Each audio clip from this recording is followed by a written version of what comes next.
अस्सलाम वालेकुम, welcome to GFX institute. मैं हूं साकिब।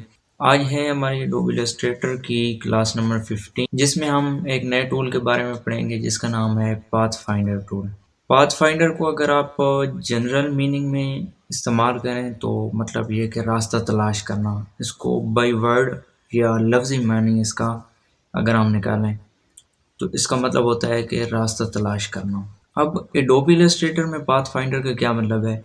सेम वही अगर लफ्ज़ी मानी यहाँ पे हम इस्तेमाल करें तो वही काम रास्ता तलाश करने वाला जो है वो एडोबी इलस्ट्रेटर में भी हम कर सकते हैं। किस तरह? फ़र्ज़ करें कि हमारे पास दो शेप्स हैं और हम चाहते हैं कि दो एक्चुअल में वो दो अलग अलग शेप्स हैं। अगर हम कंसिडर करें कि हमारे पास दो सर्कल्स हैं, सर्कल्स को हमने एक दूसरे के साथ रखा हुआ है और जो हम चाहते हैं कि उनके दरमियान वाली जो दो लाइंस आ रही हैं, एक सर्कल की जो लाइन आ रही है और दूसरे सर्कल की जो लाइन आ रही है, जहाँ पे वो दोनों एक दूसरे के साथ कनेक्ट हो रहे हैं, एक दूसरे को टच कर रहे हैं, वो वाला जो वे है या वो वाला जो पाथ है, हम उसको डिलीट करना चाहते हैं। मतलब ये कि वो वाला पाथ हम ख़त्म करना चाहते हैं। जो दो शेप्स हैं उनको एक ही हम शेप बनाना चाहते हैं, तो उसके लिए हमारे पास पाथ फाइंडर टूल है, उसको हम यूज़ करते हैं। इसके अलावा पाथ फाइंडर के अंदर किस किस्म के टूल्स होते हैं? इसमें यूनाइट होता है, एक्सक्लूड होता है, माइनस फ्रंट होता है, माइनस बैक होता है, इंटरसेक्ट होता है। ये सारी चीज़ें डिफरेंट और भी काफ़ी सारी इसमें चीज़ें आ जाती हैं, वो इंशाल्लाह मैं सारी आज आपको बताऊंगा। तो ये बड़ा इंटरेस्टिंग किस्म का टूल है। इसके साथ हम बड़ी अच्छी किस्म की जो इलस्ट्रेशन है वो हम बना सकते हैं। तो आइए आज की क्लास शुरू करते हैं।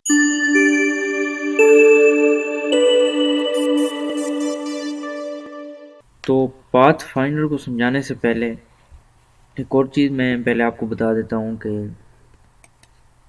फ़र्ज़ करें मैं यहाँ से एक रेक्टेंगल लेता हूँ, ये यहाँ से एक दूसरी रेक्टेंगल में ले लेता हूँ, एक रेक्टेंगल में यहाँ से ले लेता हूँ और एक रेक्टेंगल में यहाँ से ले लेता हूँ। अब यहाँ से मैं ले लेता हूँ, आप लोगों ने पहले भी किया होगा कि शेप बिल्डर टूल। आपने क्या करना है, इन सबको सिलेक्ट करना है, यहाँ से लेना है शेप बिल्डर टूल। ये मैं यहाँ से यहाँ तक ले आया हूँ इसको और फिर यहाँ तक ले आया हूँ। तो क्या हुआ कि हमारे जितने भी बॉक्सेस थे वो सारे एक दूसरे के साथ कनेक्ट हो चुके हैं और हमारा सिर्फ जो शेप है वो एक ही शेप बन गई है। अब ये डिफरेंट शेप्स नहीं है, ये एक ही शेप बन गई है हमारे पास। तो जो पाथ फाइंडर टूल है उसका भी कुछ इसी तरह से ही काम है, लेकिन ये सिर्फ एक प्रॉपर्टी जो पाथ फाइंडर के अंदर है वो वाली इस तरह काम करती है। वो मैं आगे जो पाथ फाइंडर टूल है उसको समझाता हूँ, उसमें आपको बताता हूँ कि वो कौन सी प्रॉपर्टी है, कैसे काम करते हैं। ये जस्ट मैंने आपको एक आइडिया दिया है कि किस तरह पाथ फाइंडर टूल काम करता है। अब हम आ जाते हैं अपने पाथ फाइंडर टूल की तरफ। तो इस वक्त अगर आप यहाँ पे देखें अपनी जो आपकी टूल बार है इसके अंदर, तो हमें कहीं पे भी जो पाथ फाइंडर है वो नज़र नहीं आ रहा। तो इसको लाने के लिए आपने क्या करना है कि विंडो में जाना है। विंडो में जाके यहाँ पे आपके पास आ रहा है पाथ फाइंडर। मेरे पास पहले से आ रहा था यहाँ पे राइट साइड पे, लेकिन मैंने उसको ख़त्म किया है। अब दोबारा मैं विंडो में जाऊँगा, यहाँ पे आ रहा है पाथ फाइंडर, इसको मैं सेलेक्ट करूँगा तो मेरे पास ये इसकी विंडो आ गई है। इसके लिए जो शॉर्टकट की है वो कंट्रोल शिफ्ट और F9 है। एक बार आप प्रेस करेंगे तो आपकी जो पाथ फाइंडर टूल है वो आ जाएगा, दूसरी बार करेंगे तो वो ख़त्म हो जाएगा। एक और चीज़ अगर आप यहाँ पे देखें तो आज मेरी जो स्क्रीन रिकॉर्डिंग है इसके अंदर ये एक छोटा सा टूल और एक और मैंने ऐड किया है। यहाँ पे ये आपको नज़र आ रहा है कि अब मैंने राइट क्लिक किया, लेफ़्ट क्लिक किया, जो भी मैं क्लिक करता हूँ वो यहाँ पे इंडिकेशन आ रही होती है मेरे कीबोर्ड की या माउस की कि मैं क्या प्रेस कर रहा हूँ यहाँ पे। तो ये थोड़ी सी आसानी है आपके लिए, इसलिए मैंने यहाँ पे इसको रखा है ताकि इन केस अगर मेरी वॉइस में थोड़ी को बहुत अगर प्रॉब्लम आ भी जाती है तो यहाँ पे जब मैं क्लिक करता हूँ तो वो आपको नज़र आ रहा होता है कि मैं अब क्या चीज़ प्रेस कर रहा हूँ। तो ये मैंने एक नई चीज़ ऐड की है। बहरहाल हम चलते हैं अपने टूल की तरफ। जब आप इसको सिलेक्ट करते हैं पाथ फाइंडर टूल को तो ये आपके पास यहाँ पे स्क्रीन में आ जाता है। इसमें तीन चीज़ें आ रही हैं, ट्रांसफॉर्म है, अलाइन है और पाथ फाइंडर है। फिलहाल हमारा जो टॉपिक है वो है पाथ फाइंडर।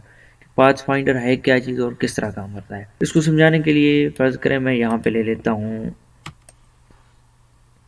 दो सर्कल्स, यहाँ से मैं दोनों को सिलेक्ट कर लेता हूँ और आ जाता हूँ यहाँ पे पहली प्रॉपर्टी जहाँ पे शेप मोड्स लिखा हुआ है, नीचे इसके आ रहा है यूनाइट।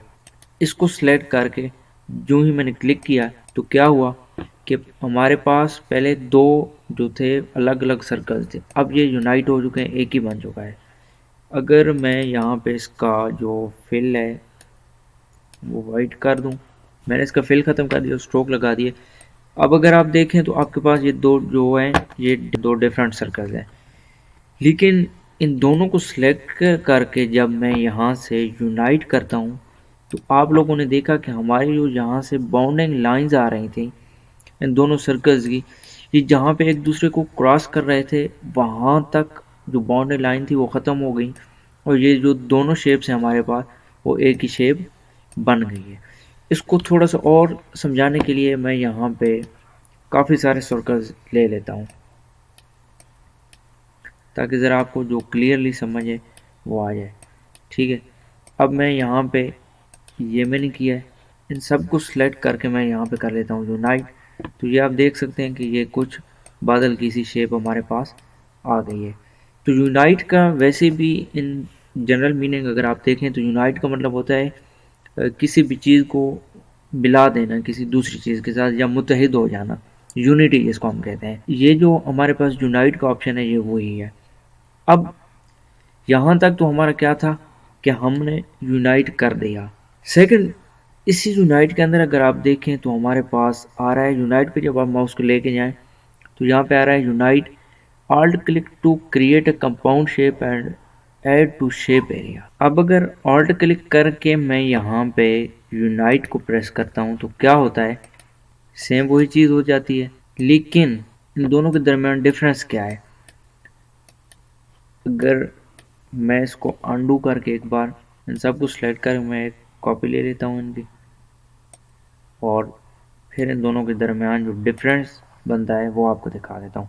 इनको सिलेक्ट करके मैं यहाँ पे सिंपल यूनाइट कर रहा हूँ, ठीक है, और इनको सिलेक्ट करके मैं यहाँ पे ऑल्ट प्रेस करके यूनाइट कर रहा हूँ। तो देखने में अगर आप इनको देखें तो हमें कोई भी डिफरेंस नज़र नहीं आ रहा, लेकिन अगर मैं इसको सिलेक्ट करूं तो हमारे पास जो इन सर्कल्स के इंटर पाथ थे या इनके दरमियान वाले पाथ थे जहाँ पे ये एक दूसरे को टच कर रहे थे वो टोटली ख़त्म हो चुके हैं, डिलीट हो चुके हैं, और जो हमारी बाउंडिंग लाइन थी वो सारी एक ही बन गई है और ये एक शेप बन गई। अब अगर हम इस पे चले आएँ और मैं इसको सिलेक्ट करूं तो आपके पास जितने भी बाउंडिंग पाथ थे जहाँ पे ये एक दूसरे को क्रॉस कर रहे थे सर्कल, वो पाथ डिलीट नहीं हुए, जस्ट हाइड हो गए हैं हमसे। ये शेप फिर भी एक ही है, ये अगर आप इसको सिलेक्ट करके मूव करना चाहें तो मूव कर सकते हैं, ये एक ही शेप है, शेप अलग अलग नहीं है। ये सिर्फ फ़र्क क्या है कि यहाँ पे हमारे पास जो पाथ हैं वो डिलीट नहीं हुई है और वहाँ पे जो हमारे पास पाथ थे वो डिलीट हो गए हैं। तो ये एक छोटा सा डिफरेंस है इन दोनों के दरमियान। अगर आप बगैर ऑल्ट के यूनाइट करते हैं तो आपके जो पाथ हैं वो डिलीट हो जाते हैं, और अगर आप ऑल्ट के साथ करते हैं तो आपके जो पाथ हैं वो डिलीट नहीं होते, सिर्फ आपसे हाइड हो जाते हैं। और इम्पोर्टेंट चीज़ यहाँ पे कि जो शेप है वो एक ही बन जाती है, सिर्फ जो पाथ हैं वो डिलीट नहीं होते। ठीक है, तो ये पहला फीचर था हमारे पास पाथ फाइंडर का कि पाथ फाइंडर के साथ हम क्या कर सकते हैं। सेकंड चीज़ हमारे पास आ जाती है यहाँ पे पाथ फाइंडर से अगर आप आगे देखें तो माइनस फ्रंट को समझाने के लिए मैंने यहाँ पे दो शेप्स बनाई हैं। इस शेप को उठा के मैं रख देता हूँ यहाँ पे, और अब इन शेप्स को समझाने के लिए मैं इनके जो कलर्स हैं वो भी यहाँ पे रख देता हूँ ताकि आपको ज़रा समझ आ जाए। इस शेप को मैं कलर रख देता हूँ यहाँ पे ग्रीन, ताकि आपको ज़रा क्लियरली समझ आए। ठीक है, अब क्या है कि ये दोनों शेप्स अलग अलग हैं, मैं इस शेप को फ्रंट पे ला के रख देता हूँ, ये छोटी शेप है ज़रा आसानी से ताकि आपको समझ। अब क्या है, ये दो अलग अलग शेप्स हैं। अगर मैं इन दोनों को सिलेक्ट करके यहाँ पे करता हूँ माइनस फ्रंट, तो क्या हुआ कि हमारी जो आगे वाली शेप थी वो डिलीट हो गई हमारी पीछे वाली शेप में से। इस चीज़ को आप लोगों ने नोट करना है कि डिफरेंस क्या है यहाँ पे। ये ऑल्ट और बगैर ऑल्ट के साथ इन दोनों जितनी भी हमारे पास ये जो फीचर्स हैं शेप मोड में, इन सब में ये ऑल्ट और बगैर ऑल्ट के काफ़ी सारा डिफरेंस जो नज़र आ रहा है वो आप लोगों ने ज़रूर नोटिस करना है और आप लोगों ने इस चीज़ को समझना है। मैं एक बार अंडू करता हूँ। मैंने क्या किया था कि इन दोनों को सिलेक्ट करके ये जो बड़े वाली हमारी शेप है इसको पीछे रखा और जो छोटी शेप है उसको आगे रखा, और मैंने प्रेस किया यहाँ पे माइनस फ्रंट। तो माइनस फ्रंट का क्या मतलब है कि आपकी जो शेप्स हैं उनमें से जो आगे वाली शेप है वो डिलीट हो जाती है पीछे वाली शेप में से। मतलब ये कि जितना हिस्सा जो आगे वाली या फ्रंट वाली शेप का पीछे वाली शेप के ऊपर आ रहा है वो डिलीट हो जाएगा और पीछे वाली शेप जो बाकी बच जाती है वो रह जाएगी। तो यहाँ पे भी वही हुआ है। अंडू एक बार फिर मैं कर देता हूँ कि क्या हुआ है कि जितना हिस्सा हमारा यहाँ से यहाँ तक ये जो फ्रंट वाली शेप है इसका आ रहा है इस पीछे वाली शेप के ऊपर, वो वाला डिलीट हो गया और बाकी जो हमारी शेप है वो बच गई है। मैं इस शेप को उठा के रख देता हूँ यहाँ पे, और अब मैं इसको करता हूँ माइनस फ्रंट। तो क्या हुआ कि जितने हिस्से के ऊपर हमारी आगे वाली शेप आ रही थी वो हिस्सा डिलीट हो गया है हमारी पीछे वाली शेप में से। अब ये तो था कि हमने बगैर ऑल्ट के इसको डिलीट किया है माइनस फ्रंट। अब क्या होगा कि मैं नई शेप ले लेता हूँ ताकि आपको ज़रा क्लियरली समझ आ जाए। यहाँ पे हम यहाँ पे ले लेते हैं राउंडेड रेक्टेंगल टूल, वो ज़रा क्लियरली आपको समझ आ जाए। एक शेप मैंने ये ली है, दूसरी शेप मैंने ये ले ली है और तीसरी मैंने ये ले ली है। अब मैंने ले लिए हैं 3 शेप्स। अब पहले हमने क्या किया था कि बगैर ऑल्ट के हमने यहाँ पे माइनस फ्रंट किया था। एक बार बगैर ऑल्ट के मैं यहाँ पे कर देता हूँ ताकि आपको समझ आए। ये ज़रूरी नहीं है कि आपके पास 2 ही शेप्स हों, आपके पास मल्टीपल शेप्स हो सकती हैं जो आप जिन पे आप ये चीज़ अप्लाई कर सकते हैं। अब आप लोगों ने देखा यहाँ पे कि मेरे पास, मैं अंडू कर रहा हूँ, मेरे पास 3 शेप्स थी और ये जो फ्रंट वाली 2 शेप्स हैं ये वाला जो हमारी रेक्टेंगल है इसके ऊपर है। तो जो ही मैंने यहाँ पे माइनस फ्रंट किया तो ये जो फ्रंट वाली शेप्स थी ऊपर वाली, जितनी भी इस बैक वाली रेक्टेंगल के ऊपर आ रही थी उतना हिस्सा उसमें से डिलीट हो गया है। अब मैं अंडू करके इसको कर रहा हूँ। यहाँ पे जब माइनस फ्रंट पे लेके आया हूँ तो alt click to create a compound shape and subtract from shape area. मतलब ये कि यहाँ पे ऑल्ट प्रेस करके जो ही मैं इसको क्लिक करूँगा तो क्या होगा, सेम वही चीज़ जिस तरह पिछले यूनाइट टूल में हुआ है, यूनाइट मोड में, सेम यहीं पे भी वही हुआ है। किस तरह कि जब हमने बगैर ऑल्ट के प्रेस किया था तो हमारे पास जो यहाँ पे पाथ था वो सारा डिलीट हो चुका था, लेकिन जब हमने ऑल्ट के साथ किया है तो हमारा जो पाथ है वो अपनी जगह पे मौजूद है उसी तरह। इनफैक्ट ये जो हमारी शेप है वो नज़र आ रही है वही है, लेकिन जो हमारा पाथ था वो अपनी जगह पे मौजूद है, वो जस्ट हाइड हो गया ना कि डिलीट हो गया।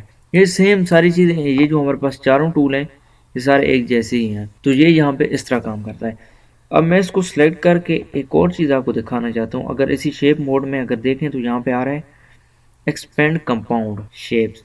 मैं एक्सपेंड पे क्लिक करता हूँ तो क्या मतलब कि हमारे पास जो यहाँ पे नज़र आ रहा था हमारी जो पाथ, अब वो परमानेंटली डिलीट हो चुका है। जिस तरह हम बगैर ऑल्ट के प्रेस करते थे तो हमारी जो पाथ होता था वो डिलीट हो जाता था, इसी तरह जब मैंने एक्सपेंड किया इसको तो पहले तो हमारा पास जो हमारा पाथ था वो मौजूद था, लेकिन जो ही मैंने इसको एक्सपेंड किया तो हमारा पाथ जो है वो परमानेंटली अब डिलीट हो चुका है।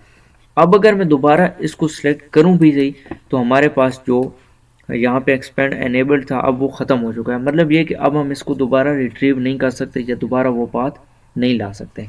ठीक है, अब थर्ड है हमारे पास, मैं इसी रेक्टेंगल टूल को ही सिलेक्ट करके रखता हूँ और शेप कुछ इस तरह की यहाँ पे बना देते हैं।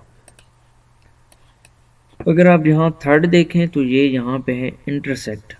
इंटरसेक्ट को समझाने के लिए अगर मैं आपको एक सिंपल सी एग्जांपल दूँ तो आप लोगों ने मैथ में पढ़ा होगा कि इंटरसेक्शन क्या चीज़ होती है, कि जो कॉमन पार्ट होता है उसी को हम यूज़ करते हैं, बाकी वाले जो पार्ट होते हैं वो हम यूज़ नहीं करते, या बाकी वाले जो हमारे पास वैल्यूज़ रहती हैं वो हम छोड़ देते हैं।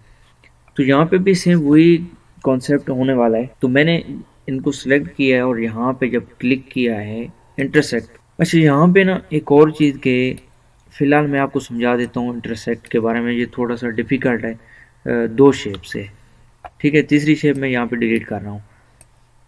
अब इन दोनों शेप्स को सिलेक्ट करके यूं ही मैं यहाँ पे इंटरसेक्ट पे क्लिक करूँगा तो क्या होगा कि हमारा जो यहाँ पे कॉमन पाथ आ रहा था या कॉमन वैल्यूज़ हमारी थी वो रह गई, बाकी डिलीट हो गई हैं।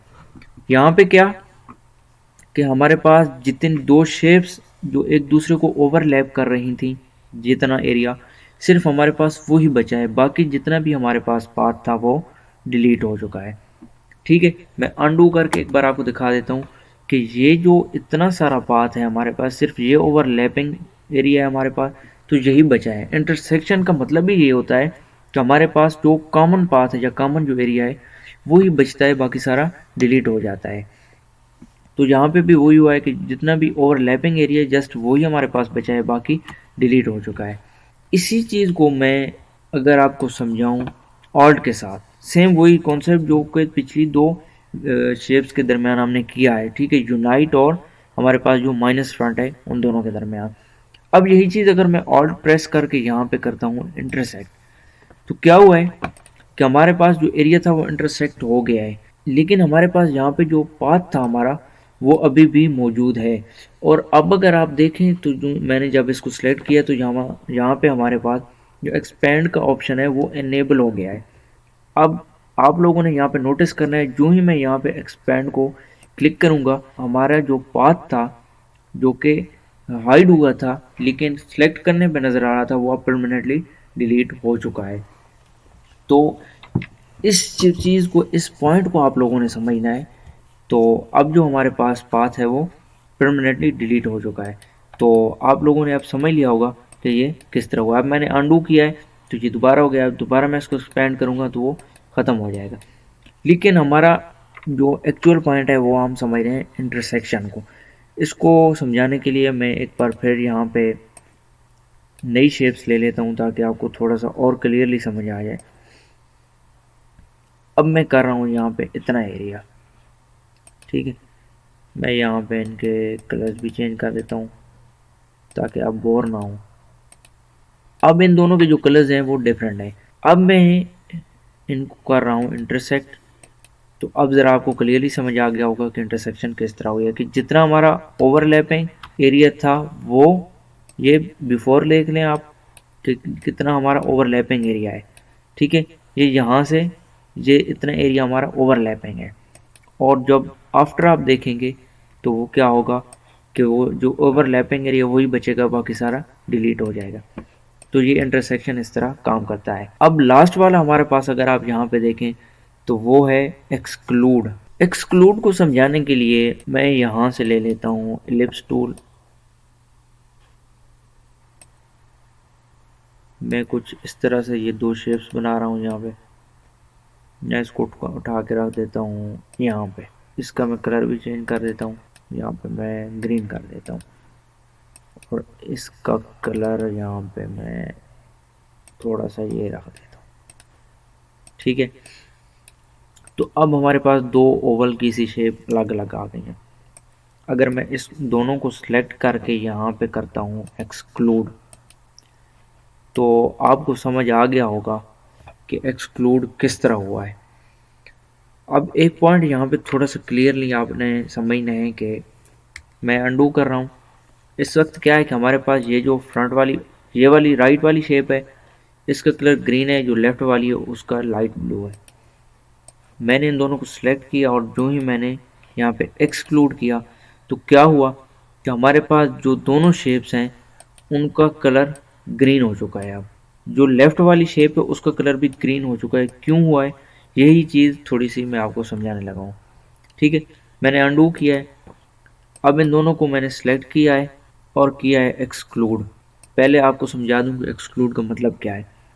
आप लोगों ने देखा कि जो ही मैंने एक्सक्लूड किया है तो हमारा जो ओवरलैपिंग एरिया था दोनों शेप्स का वो डिलीट हो चुका है, और जो बाकी हमारी शेप्स थी वो बच गया है। एक्सक्लूड का मतलब है कि जितना भी ओवरलैपिंग एरिया है दोनों शेप्स का वो डिलीट हो जाए, और जो बाकी शेप्स हैं वो अपनी जगह पे मौजूद रहें, और जो सारी शेप्स हैं वो एक दूसरे के साथ जिस तरह यूनाइट में हो रहा है कि वो एक ही शेप बन जाती है और शेप भी वो एक ही बन जाए। तो एक्सक्लूड का मतलब है ये। अब क्या हुआ है कि जो कलर चेंज हुआ है इसकी वजह मैं बता देता हूँ। इसको समझाने के लिए फ़िलहाल मैं इसको यहाँ पे रख देता हूँ और एक और शेप ले लेता हूँ यहाँ पे। इसका ग्रीन कलर है और दूसरी मैं शेप ले लेता हूँ यहाँ पे किसी भी और कलर की, फर्ज करें ये वाले कलर है, ठीक है। इस शेप को मैं अरेंज करके ले लेता हूँ सेंड बैक। इन दोनों को सिलेक्ट करता हूँ मैं और करता हूँ यहाँ पे एक्सक्लूड। अब फिर आप लोगों ने यहाँ पे देखा कि जो कलर है वो ग्रीन हो चुका है। क्यों हुआ है, वजह क्या है? वजह ये है कि आपकी जो, इस चीज़ को ज़रा समझाने के लिए मैं ग्रीन कलर को हटा के कोई और कलर लेता हूँ ताकि आपको ज़रा क्लियरली समझ आए। ये शेप है हमारे पास, इसको मैं ले लेता हूँ यहाँ पे ब्लू कलर, और दूसरी शेप मैं यहाँ पे बना देता हूँ किसी भी और कलर की। फर्ज करें मैं इतनी बड़ी शेप बना देता हूँ, यहाँ पे इसका मैं कलर रख देता हूँ ये, ठीक है। अब मैंने आपको कॉन्सेप्ट समझाना है, इस वजह से ये वाली जो शेप है मैं इसको इतना बड़ा रख रहा हूँ ताकि आपको ज़रा समझ आए। फिलहाल मैं इसको साइड पे कर देता हूँ ताकि आपको जो एक्चुअल चीज़ है वो समझ आए। अब इन दोनों को मैंने सेलेक्ट किया, यहाँ पे किया, अब ज़रा आपको क्लियर ही समझ आ गया होगा। मैं अनडू कर रहा हूँ कि हमारी ये जो थोड़ी ऑरेंज कलर वाली शेप है ये बड़ी है और जो हमारी दूसरी शेप है वो ब्लू वाली वो छोटी है। इन दोनों को मैंने सेलेक्ट किया, जब एक्सक्लूड किया तो एक्सक्लूड होने के बाद हमारा जो कलर है वो दोनों के एक ही हो गया है। क्यों? क्योंकि हमारी जो ओवरलैपिंग शेप थी उसका कलर ऑरेंज था।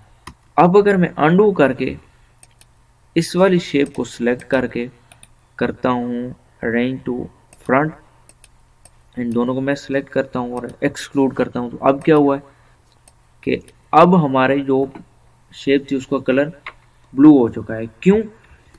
क्योंकि हमारी जो ओवरलैपिंग शेप है, ओवरलैपिंग का ये मतलब है कि जो शेप आपकी सामने होती है या फ्रंट पे होती है उसको ओवरलैपिंग शेप कहते हैं, जो कि किसी दूसरी शेप को पीछे रखती है या उसको कुछ एरिया कवर कर रही होती है। तो जो ओवरलैपिंग शेप है उसका ब्लू कलर है, जो मैं एक्सक्लूड पे करता हूँ तो हमारा जो कलर है वो ब्लू हो जाता है। अब एक और चीज़ जो हॉल्ट के साथ हम कर रहे हैं वो भी मैं आपको समझा देता हूँ। अब क्या हुआ कि यहाँ पे हमने ये जो ग्रीन वाली शेप है इसमें बगैर हॉल्ट के प्रेस किया था, एक्सक्लूड किया था, तो हमारे पास जो हमारा पाथ था वो भी डिलीट हो चुका है। अब मैं क्या करता हूँ कि इस वाली, ये जो नीचे वाली हमारी शेप है इसको मैं सिलेक्ट करके ऑल्ट के साथ यहाँ पे करता हूँ एक्सक्लूड। तो क्या हुआ है कि हमारे पास जो हमारी जो शेप है वो एक्सक्लूड हो चुकी है, लेकिन हमारे पास जो पाथ था वो भी मौजूद है। किस तरह, यहाँ पे नज़र नहीं आ रहा, मैं अगर यहाँ पे इसका जो फिल है वो ख़त्म कर दूँ तो अब आपको नज़र आ रहा होगा। तो ये आप लोगों ने समझ लिया। वैसे तो मैं आज आपको ये जो पाथ फाइंडर के अंदर सारी चीज़ें वो समझाने चाह रहा था, लेकिन जो हमारी क्लास है वो थोड़ी सी कॉम्प्लिकेटेड हो गई है इस वजह से, क्योंकि ये जो टूल्स हैं शेप मोड्स में ये थोड़ा सा कॉन्सेप्चुअल है, इनको समझना ज़रूरी है। और इसलिए ये जो हमारे नीचे पाथ फाइंडर्स के अंदर 6 किस्म के टूल्स आ रहे हैं, यह मैं फ़िलहाल नहीं समझा रहा। ये इंशाल्लाह जो हमारी नेक्स्ट क्लास होगी उसमें मैं आपको समझाऊंगा कि ये किस तरह काम करते हैं।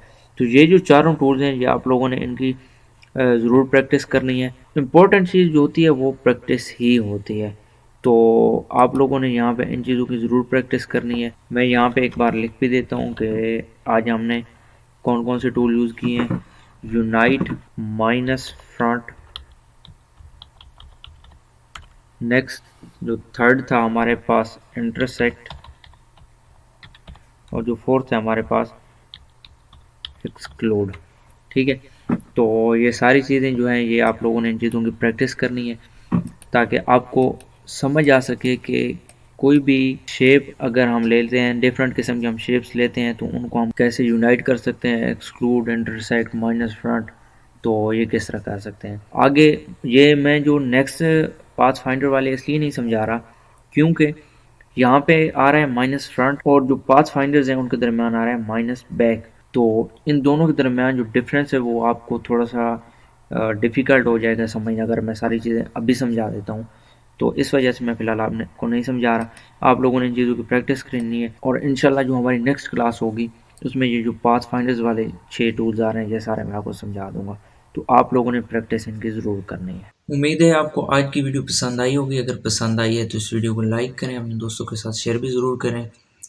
मेरी कोशिश है कि मैं जल्द अज जल्द जो एक्चुअल इलस्ट्रेशन है जो कि एडोब इलस्ट्रेटर में की जाती है वो आपके साथ डिस्कस करूं। लेकिन उससे पहले मैं चाहता हूं कि जितने भी बेसिक टूल्स हैं वो आपको समझ आ जाएं। ये जो पाथ फाइंडर टूल है बड़ा ही इंपॉर्टेंट टूल है, क्योंकि काफ़ी जगहों पे जब हम शेप्स को इलस्ट्रेट कर रहे होते हैं तो वहाँ पे हमारे पास कोई भी और ऑप्शन नहीं होता। हम कोई भी इलस्ट्रेशन अगर बना रहे हैं और हमने वो प्रिंट करनी है तो उसके लिए कुछ डिफरेंट रूल्स होते हैं कि हमने किस तरह इलस्ट्रेट करना है। अगर जस्ट हम सोशल मीडिया के लिए कोई भी चीज़ बना रहे हैं तो उसके लिए कुछ डिफरेंट चीज़ें होती हैं जो जिनको हम सेट करना चाहते हैं और हम सेट करते हैं। तो इसलिए मैं आपको चाह रहा हूँ कि बेसिक जो चीज़ें हैं वो सारी समझ आ जाएँ, ताकि जब हम फर्दर इलस्ट्रेशन करें तो वहाँ पे कोई चीज़ बताने की ज़रूरत ना पड़े। तो इंशाल्लाह मैं अपनी कोशिश जारी रखूँगा। आप लोगों ने जस्ट मुझे सपोर्ट करना है, और इंशाल्लाह अगली वीडियो में मिलेंगे। तब तक के लिए अल्लाह हाफ़िज़।